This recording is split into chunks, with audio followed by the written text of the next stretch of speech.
या देवी सर्वभूतेषु मां सिद्धिदात्री रूपेण संस्थिता नमस्तस्यै नमस्तस्यै नमस्तस्यै नमो नमः। ओम दुम दुर्गाय नमः। आप सभी को शारदीय नवरात्रि की महाअष्टमी और नौमी तिथि की मंगल शुभकामनाएं। मां जगदम्बा की कृपा सदैव आप और आपके समस्त परिवार पर बनी रहे। 11 अक्टूबर 2024 आज है शुक्रवार का दिन और आज शारदीय नवरात्रि की दुर्गा अष्टमी है। नवरात्रि की अष्टमी तिथि पर और नौमी तिथि पर कन्या पूजन हवन इत्यादि किया जाता है। तो आज की वीडियो में मां सिद्धिदात्री की पूजा के साथ ही आपको कन्या पूजन और हवन के शुभ मुहूर्त की भी जानकारी दी जाएगी, तो वीडियो को अंत तक जरूर देखिए। तो बात करेंगे शुभ मुहूर्त के बारे में, लेकिन उससे पहले जानते हैं कि नवरात्रि के 9वें दिन मां सिद्धिदात्री की पूजा आपको किस प्रकार से करना है। 11 अक्टूबर को मां सिद्धिदात्री की पूजा हम करेंगे और हाँ, 12 अक्टूबर को भी सुबह नौमी तिथि रहेगी, तो 12 अक्टूबर को भी मां सिद्धिदात्री की पूजा आप कर सकते हैं। तो नौमी तिथि के दिन भी पूजा आपको बिल्कुल उसी प्रकार से करनी है। सुबह आप जल्दी उठेंगे, स्नान इत्यादि से निवृत्त होकर साफ स्वच्छ वस्त्र धारण करेंगे। आज हमें किस रंग के वस्त्र धारण करने चाहिए?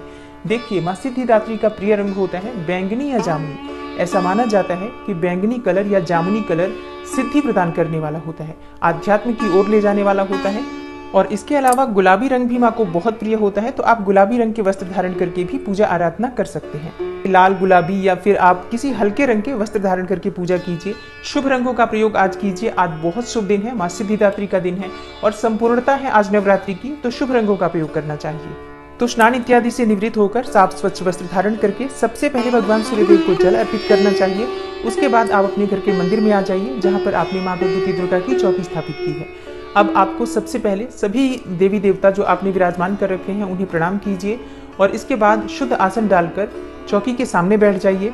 अपने ऊपर थोड़ा जल छिड़क लीजिए। आसपास जो सामग्री पूजा की है सब पर थोड़ा थोड़ा जल का छिड़काव कर लीजिए और मंत्रोच्चारण करते रहिए। मंत्रों के द्वारा ही हमेशा पूजा प्रारंभ करनी चाहिए। किसी भी मंत्र का जप करते हुए, जैसे कि ओम सर्व मंगल मांगल्ये शिवे सर्वार्थ साधिके शरण्ये त्र्यंबिके गौरी नारायणी नमोस्तुते, आप इस मंत्र का भी जप कर सकते हैं या किसी भी दूसरे मंत्र के द्वारा स्थान का शुद्धिकरण कीजिए। उसके बाद अपने सामने शुद्ध घी का एक दीपक प्रज्वलित कर लीजिए और इसके बाद आपकी पूजा प्रारंभ हो जाती है। सबसे पहले आप गणेश जी का पूजन करेंगे, कलश का पूजन करेंगे, क्योंकि कलश में सभी देवी देवता विराजमान है।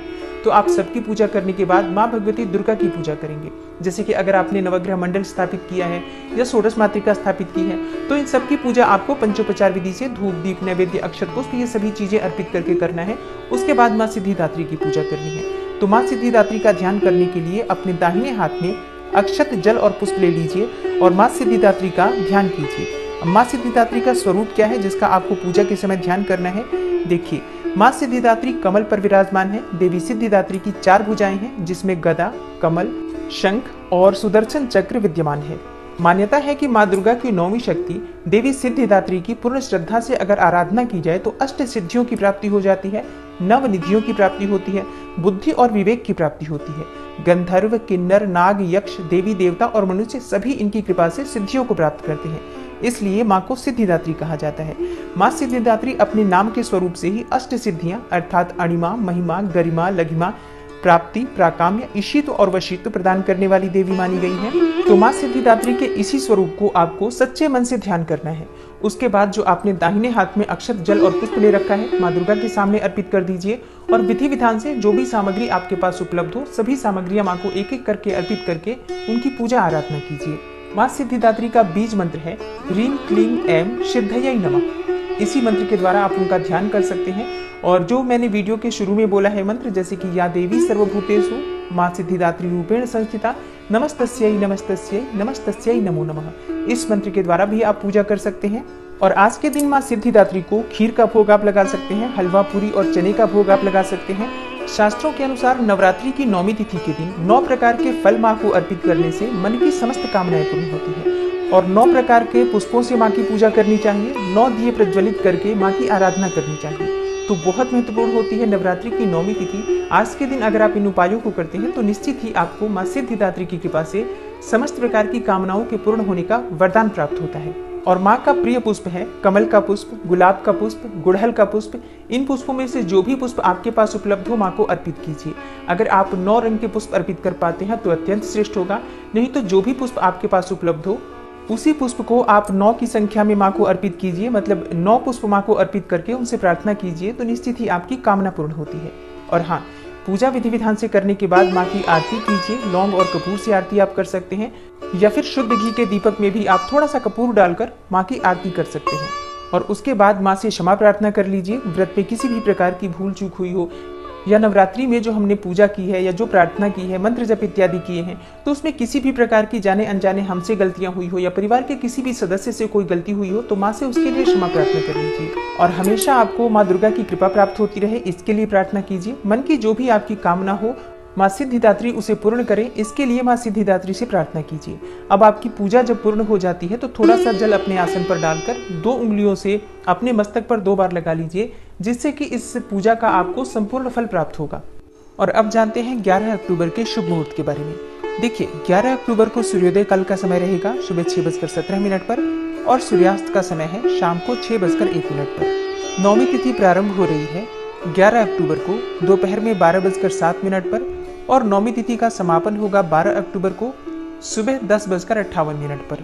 11 अक्टूबर को अभिजीत मुहूर्त का समय रहेगा सुबह 11:52 से दोपहर 12:34 तक, और ब्रह्म मुहूर्त का समय है सुबह 4:07 से सुबह 5:05 तक। 11 अक्टूबर को अमृत काल का समय है सुबह 6:08 से सुबह 7:41 तक।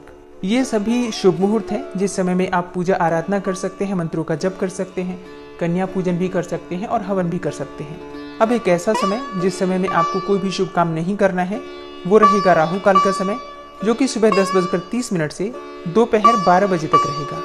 इस 1.5 घंटे के भीतर आपको कोई भी शुभ काम प्रारंभ नहीं करना है, लेकिन अगर आप पहले से कर रहे हैं कोई काम तो बिल्कुल कर सकते हैं, कोई समस्या नहीं है। अच्छा, कन्या पूजन आप ब्रह्म मुहूर्त में भी कर सकते हैं, अभिजीत मुहूर्त में भी कर सकते हैं। इसके अलावा विजय मुहूर्त आपको प्राप्त होगा 2 बजे से दोपहर 2:47 तक। मतलब दोपहर में 2 बजे से 2:47 तक आप कन्या पूजन कर सकते हैं। अच्छा, कई भक्तों के प्रश्न आते हैं कि क्या हम शाम को कन्या पूजन नहीं कर सकते? जी हाँ, कर सकते हैं। शाम को कन्या पूजन का शुभ मुहूर्त नोट कीजिए। शाम को 5:54 से शाम 7:08 तक ये कन्या पूजन का शुभ मुहूर्त है। गोधूली मुहूर्त में आप कन्या पूजन कर सकते हैं। अब बात करें हवन के शुभ मुहूर्त के बारे में, तो देखिए, वैसे तो आप अष्टमी में भी हवन कर सकते हैं, लेकिन नवरात्रि का जो विशेष हवन होता है नौमी में किया जाता है, नौमी तिथि में किया जाता है। तो हवन करने का जो सबसे शुभ मुहूर्त है 11 अक्टूबर को प्रारंभ होगा दोपहर में 12:08 से, और समाप्त होगा 12 अक्टूबर को प्रातःकाल 10:58 तक। मतलब नौमी तिथि जब से प्रारंभ हो रही है और जब तक समाप्त हो रही है, इस बीच में आप नौमी का हवन कर सकते हैं। नवरात्रि के समापन होने पर दुर्गा जी का विसर्जन किया जाता है। मतलब जो लोग दुर्गा जी की मूर्ति लाकर अपने घर में स्थापित करते हैं, या पांडाल में भी स्थापित की जाती है जो मूर्ति, जैसे कि माँ दुर्गा के मिट्टी का विग्रह अगर आप स्थापित करके पूजा कर रहे हैं नवरात्रि में, या फिर पांडाल में स्थापित है, तो ऐसे में विसर्जन का जो शुभ मुहूर्त आपको प्राप्त होगा 12 अक्टूबर को प्राप्त होगा।